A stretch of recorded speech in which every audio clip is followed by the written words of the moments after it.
You know how some rich people think that they can buy their way out of anything? Well, meet Miss Truong My Lan, the billionaire mogul who's made embezzlement look like a full-time job. She's received the death penalty. Yes, you heard it, the ultimate penalty. And now she's fiercely waving around deeds to mansions, office towers, and who knows what else in order to tell the court that if I just pay you back, can we just call it even?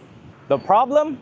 She borrowed a cool $27 billion from Saigon Commercial Bank. And now the prosecutors don't exactly feel like forgiving or forgetting. This case is Vietnam's biggest financial fiasco. It is so massive that we're talking about GDP percentages and not just dollars. People lost their money.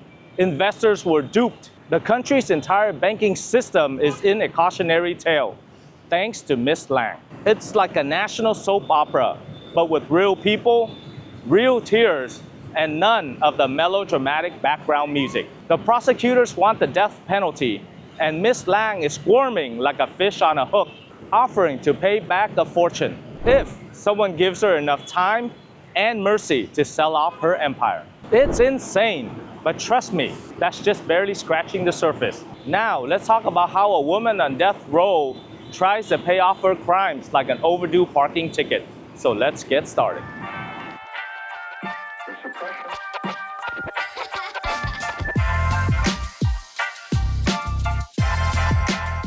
Just in case you are new to our channel after 10 years, my name is Ken Duong, international business immigration attorney of over 15 years and here based in Vietnam. We give you the most updated information about real estate in order for you to understand how to buy in Vietnam.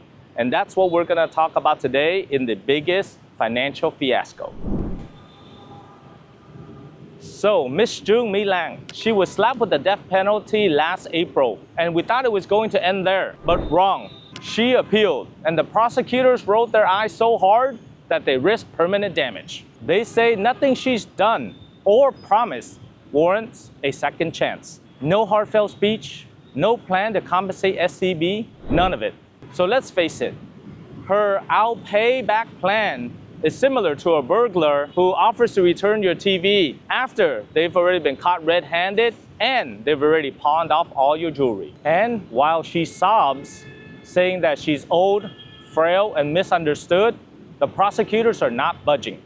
They say you can pay it back if you can show that you have $9.4 billion of verifiable assets. And even then, you might survive the executioner's list. It's like they're saying you can pay back at least 3/4 of all the money that's stolen, and then we might be able to commute your death sentence into a life sentence. But only maybe. Speaking of commutations, how does one unlock that perk? Vietnamese law clearly spells out that if a death row convict is able to repay 3/4 of the damages and losses, then the president can consider commuting a death sentence into a life sentence. In Ms. Lang's case, that is $20 billion. $20 billion. Imagine scraping together $20 billion in order to avoid a date with the lethal injection. That's the situation she's in. She's offered to sell her skyscrapers, old villas, and any assets, but they're all stuck in legal limbo. But there's a huge problem. When you're on death row, you don't exactly have the luxury of time or in the best bargaining position for a real estate fire sale. The buyers know that she's desperate. The courts have frozen her assets. Do you see the irony? It's like tying her feet and then asking her to run a marathon. And what about the victims who have lost their money? Let's not forget that this financial saga is not just about one billionaire and her death sentence. It's about tens of thousands of people who trusted SCB for their savings. From elderly people who scraped together all their savings to put in, to ordinary families just wanting to secure their future. They did not sign up for a grand real estate scheme. They just wanted a safe place to secure their monies. Instead, they got a financial black hole. People lost the equivalent of tens of thousands of dollars. It's heartbreaking. One person said her entire nest egg vanished like smoke in Lang's empire.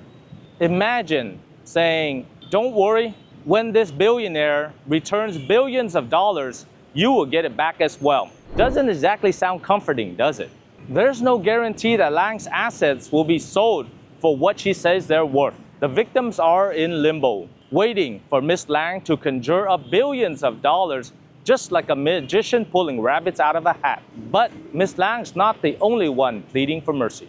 Lan's husband, Hong Kong tycoon Eric Chu, took the stand and begged for mercy. He listed out all their good deeds, including bringing in vaccine doses during COVID, building field hospitals, training people, and boosting tourism. He said, "We've done so much for Vietnam. Have mercy." Her niece chimes in as well, painting Miss Lan as a savior of SCB from disaster and not a villain orchestrating a heist. It's a pretty picture, but one the prosecutors and the judges are not buying. Good deeds are great, but do they erase a decade of siphoning money out of the bank? It's like a thief handing out sandwiches to the hungry in exchange for not putting him in jail for stealing the jewelry. It's a great gesture, but no, you're still going to jail.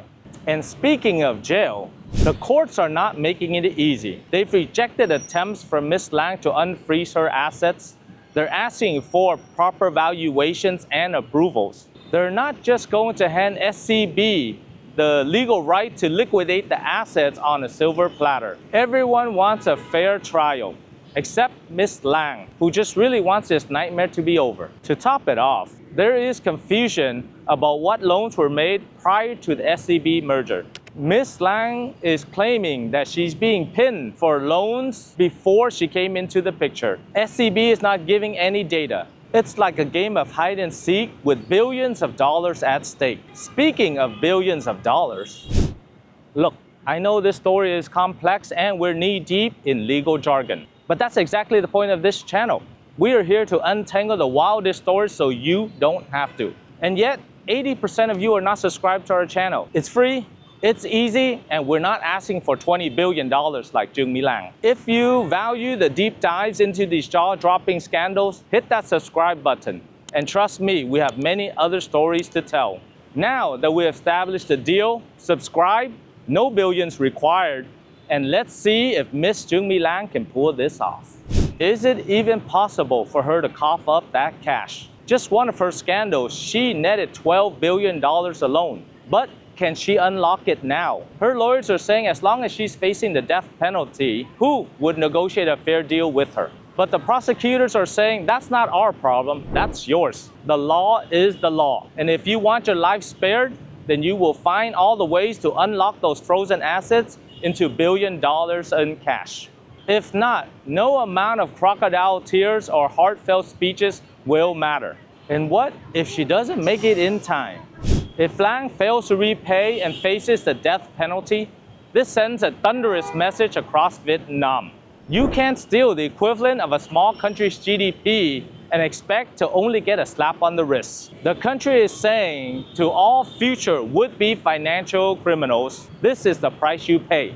No fancy speeches, no last-minute apologies. In stark contrast to countries where white-collar criminals will get away with light sentences and a cushy prison stay. Here, if you wreck the economy and impoverish citizens, you will pay with your life. It may seem extreme to some, but it shows a real statement of how seriously Vietnam takes financial crimes at this scale. This trial is not just about punishing one mastermind. It's about restoring faith in the financial system. Without trust, banks fail, economies crumble, and citizens suffer. The court is saying, we're going to give you a legal pathway to fix this, but it's going to cost you everything. For the victims, one outcome is they possibly can get all their money back if Miss Lan manages to raise the money. If not, then they would have to wait indefinitely or settle for partial compensation. One thing's for certain, no one's gonna forget about this drama anytime soon. So here we are, a billionaire tycoon on death row, a court with tangled evidence, and a huge price tag dangling like a ransom note. Can she raise billions of dollars to save her life? Will the victims get their money back? The world waits to see if this billionaire's last-ditch effort to buy forgiveness can outmatch the iron will of the law. If you enjoyed the legal roller coaster and the moral lessons, remember that subscribe button I mentioned? Don't let this channel be the SCB of your YouTube feed. empty and forgotten. Stick around as we'll help you keep an eye on what happens next. And who knows, maybe next time we talk about a billionaire, it will be somebody that made their fortune legally. But hey, what's the drama in that? Let us know in the comment section below what you think about this drama. Once again, my name is Ken Duong. Thank you very much for watching this video, and I'll see you on the next one.